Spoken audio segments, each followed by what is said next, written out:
Ciertamente, eminencias, y con licencia del tribunal, déjenme que les explique cuáles eran los alimentos preferidos de la época y sus ingredientes principales. Ciertamente, el plato más principal y sin duda más provechoso, más consumido del siglo de oro y, por supuesto, de los siglos venideros, es lo que ahora llamamos cocido, una olla u olla podrida que sale a colación del relato de Don Quijote en numerosos pasajes. De hecho, este fruto de las ollas estaba presente tanto en las mesas de los ricos como de los pobres, en las mesas de las abadías como de los marqueses y hidalgos. Lógicamente, era más menguada y triste cuando más empobrecido era el hidalgo. Eso sí, siempre que se podía, la olla tenía todos sus buenos. La sopa, las legumbres, las verduras, las carnes, era el plato diario cotidiano en todos los hogares y que se distinguía simplemente según el dinero que tenía cada casa. Porque no nos engañemos, entonces, como ahora, a la gente lo que les gustaba sobre todo eran aquellos productos que se obtenían pues, de la crianza, la explotación y el trabajo con los animales. Igual que se dice ahora, de lo que come el grillo, poquillo.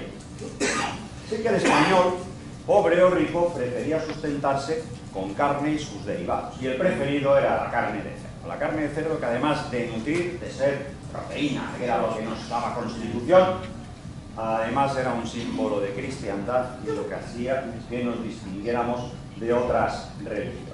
Lógicamente entramos en terrenos del jamón. El jamón tan apreciado que en la época no se llamaba jamón, sino pernil de tocino.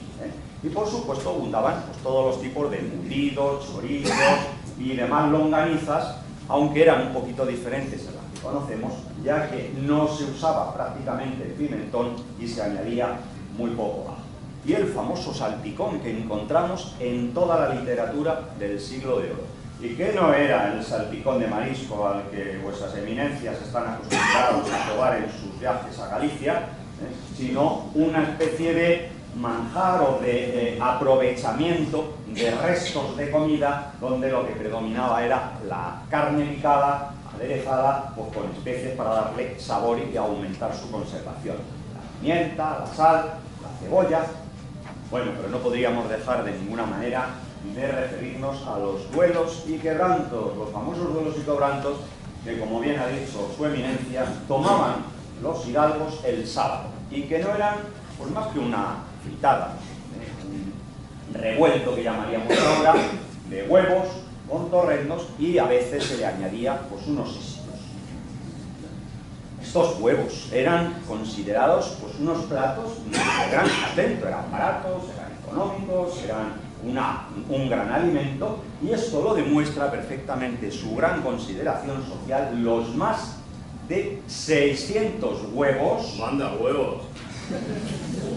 Que gastó el ama en volver así a Don Quijote tras la molienda de palos, con lo que acaba la primera parte del Quijote. Y es que el huevo se consideraba una parte básica de la alimentación de todos los enfermos.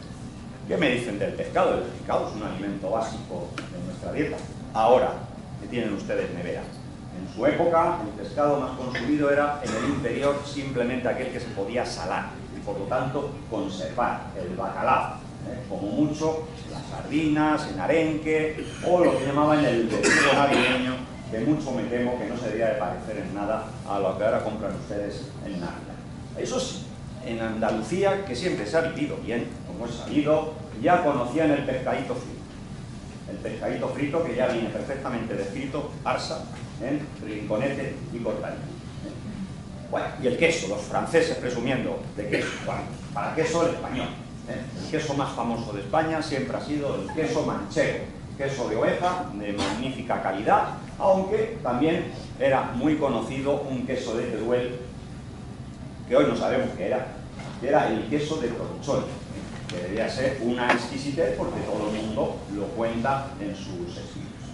Por supuesto, desde los romanos, una de las partes esenciales de la dieta mediterránea es el cereal. El cereal, tanto era el pan como la empanada. La empanada, que era un método de hacer un embutido casero, en definitiva, ¿no? Y por supuesto el famoso pan, el pan de trigo candeal, que junto a esa olla, a ese cocido, era lo que nos daba de comer, a esos señores, esos habitantes del siglo de oro, en ese siglo y en muchos otros posteriores.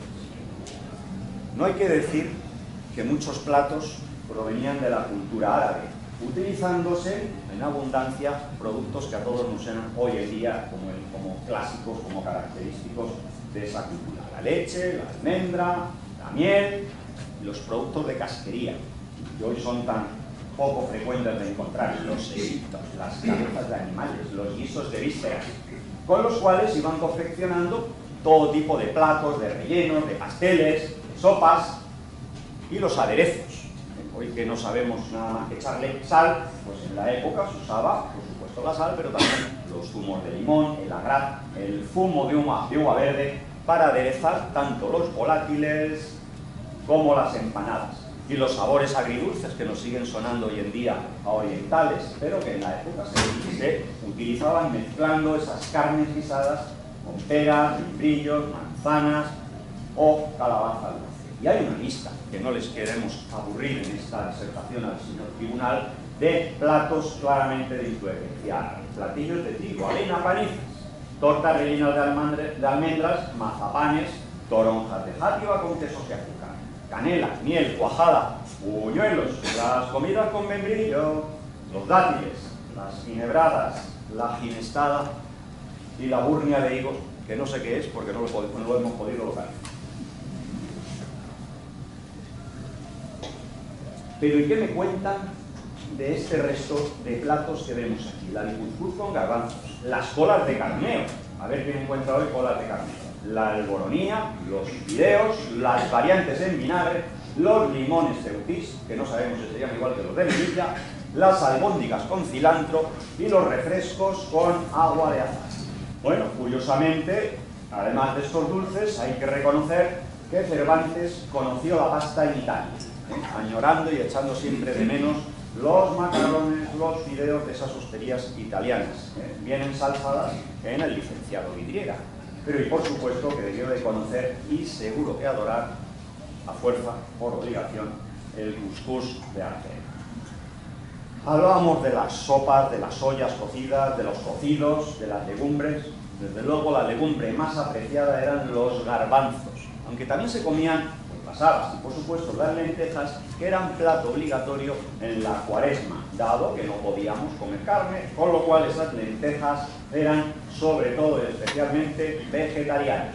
Perdonen que les interrumpa, pero es que oyendo hablar de comida, porque si ustedes son doctores cum laude, yo soy doctor cum cuchara, muy aficionado a las ollas, que cuanto más podridas, mejor huelen, porque en ellas se pueden embaular y encerrar todo lo que se quisiera, como sea de comer.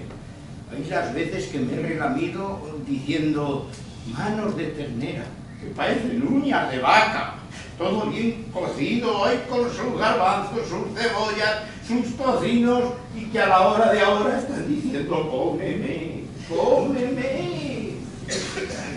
No se cohiba, señor posadero, interrumpa cuanto quiera si es para hablarnos del buen comer, y aproveche y no se prive de recordarnos algunos de los dichos que reflejó también don Miguel en su libro. Uy, pues me ha dado usted todo el robán del gusto, por lo que me gustan a mí los refranes y sentencias, que si en otras casas cuecen habas, en la mía acalderadas, y que... Ya, bien, sí. Recordamos que esos garbanzos y las habas debieron de ser plato principal durante siglos. Hablábamos del francés, pues este señor francés, el señor Bouty, en el siglo XIX, en un viaje por España, cuenta como desde que entró por una frontera y llegó a África, no le dieron de comer nada más que cocido en cada uno de los pueblos que paró, de lunes a lunes, desde San Sebastián hasta Cádiz. Y dice, claro, le debía de parecer raro a él, a nosotros no. Trozo de vaca, otras carnes, jamón, pimienta, salsa de tomate, azafrán, la verdura, que según lo que caía, y sobre todo garbanzo, que curiosamente en París no se comía. ¿Y qué me dice usted, vuestra merced, de las cosas del beber? Porque comer en aquella época está demostrado que se comía, pero también se bebería. Eso, que a bebedor vino, primero agua y luego vino. En cuanto a mí, yo bebo cuando tengo sed, cuando no la tengo y cuando me lo dan. Por no parecerme melindroso y malcriado, que a un brindis de un amigo, qué corazón tan de mármol no se ha de tener, que no le haga la razón. Aunque sin lugar a dudas, el chocolate era la bebida preferida de las clases pudientes. Chocolate que se tomaba bebido para merendar, acompañado pues de hojaldres, pestiños, buñuelos. Y hablando de comer, imposible dejar de mentar todas esas bellas palabras que designaban utensilios que se usaron en la época para tal menester. Alacena, armario para guardar la vajilla. Blandón, hacha de cera de pavillo o candelero grande. Tabaque, el frutero, cestillo o canastillo para servir fruta. Arambel, mantel hecho con la colgadura de paños unidos o separados que se emplea para adorno o cobertura. Tapete. Alcuza, que era una vasija de barro o de hojalata o de otros materiales cónica que servía para transportar el aceite y almacenarlo. El camacho, especie de espuerta hecha de juncos para transportar también la fruta. Espetera, tabla con garfios que se cuelgan carnes, aves y utensilios de cocina. La trulla, pequeña espumadera o recipiente para sacar el vino. Bueno está hablar de lo que se comía, porque en aquella época, lógicamente, se comía. Pero, ¿y los que no comían? ¿Es que estos no existían? Pues que realmente no interesa mentar.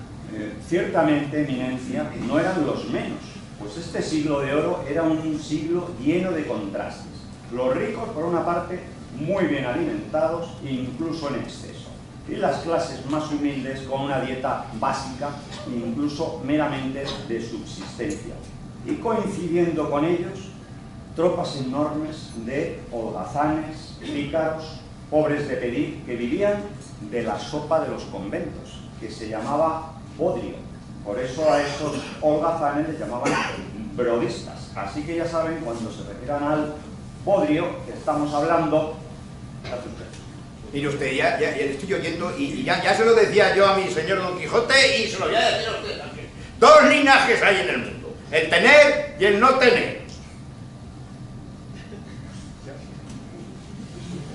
Ya, bien. Pues en efecto, ya don Francisco de Quevedo hablaba de los del no tener. Dice, mientras que tinto mugre, sorbí brodio, desvanado en pringue y telaraña, en ansias navegué por toda España. Pero el no comer debía ser algo tan habitual que hasta don Miguel de Cervantes, en el Coloquio de los Perros, tiene el humor de referirse a las virtudes salutíferas del ayuno. Que hoy, por cierto, hay algunos sabios como ustedes, que también hablan de las virtudes del ayuno. Pero hace don Miguel un punto especial. Dice, hombre, y si los que no comen y ahorran dinero se lo dedican a la hacienda del rey, pues menudo ahorro. Anda, que como se entere Montoro, nos deja sin comer. Ese gran filósofo. Sí, filosofía, por cierto, que también el señor Quevedo nos relata en los efectos del hambre en el Buscón, ¿no? Cuando el licenciado Cabra, de primeras, mete el tocino en una jaula para descolgarlo dentro de la olla con un cordel y así que no se gastara. Pero luego le parece mucho gasto. Y como le parece tanto gasto, opta después por simplemente asomar el tocino a la olla. ¡Qué hambre! Mira.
¿Es que a don Miguel de Cervantes y a sus coetáneos no les interesaba la dietética, ni lo que era bueno o malo para el mantenimiento y el sustento del cuerpo?